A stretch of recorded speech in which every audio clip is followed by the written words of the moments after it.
দিল্লির গোলামরা দিল্লিতে সিদ্ধান্ত হয়েছে নাকি হাসিনা আবার আসবে। পাগলের শোক মনে মনে কাগজ উড়ায় তাহা গুনে।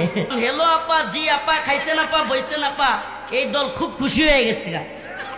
তোরা একটু খুশি থাক, তাও একটু সান্ত্বনা তো পাইছে নাকি। আচ্ছা ঠিক আছে, আপা আইবেন, আপা আসুক, আমরাও চাই। আপা আওয়ার পরে মতিঝিলে শাপলা চত্বরে ট্রেনের উপর ঝুলাইয়া প্রথম 2-3 দিন টানা তারে জুতা মারতে দেওয়া হবে।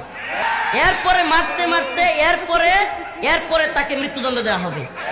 এদেশে আলেম উলামাদেরকে জেলে নিয়েছে এই আওয়ামী লীগ, ঠিক কি ঠিক না? রিমান্ডে নিয়েছে আওয়ামী লীগ, ঠিক কি ঠিক না? ফাঁসির কাস্টে দেশের সর্বোচ্চ আলেমদেরকে ঝুলিয়েছে এই আওয়ামী লীগ। আমাদের দেশের সবচাইতে বড় আলেমদের একজন আল্লামা সাঈদী রাহিমাহুল্লাহকে হত্যা করে বের করেছে আওয়ামী লীগ। এই আওয়ামী লীগ ছোট ছোট বাচ্চাদেরকে গুলি করে হত্যা করেছে। এই আওয়ামী লীগ বিশ্বজিৎকে হত্যা করেছে, আবরার ফাহাদকে হত্যা করেছে, এমসি কলেজে স্বামীর সামনে স্ত্রীকে ধর্ষণ করেছে। এই আওয়ামী লীগ হাজার হাজার কোটি টাকা বিদেশে পাচার করেছে। এই আওয়ামী লীগ দেশকে দিল্লির গোলামে পরিণত করেছিল।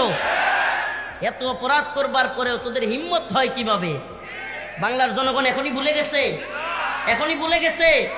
যদি লাফালাফি করিস গ্রামে গঞ্জে ভালো আছিস রে ভাই, কিন্তু বাংলার জনগণকে আর অশান্তি দিতে চাইলে, মুনাফিকি করতে চাইলে গ্রামে গঞ্জেও ভালো থাকতে দেওয়া হবে না।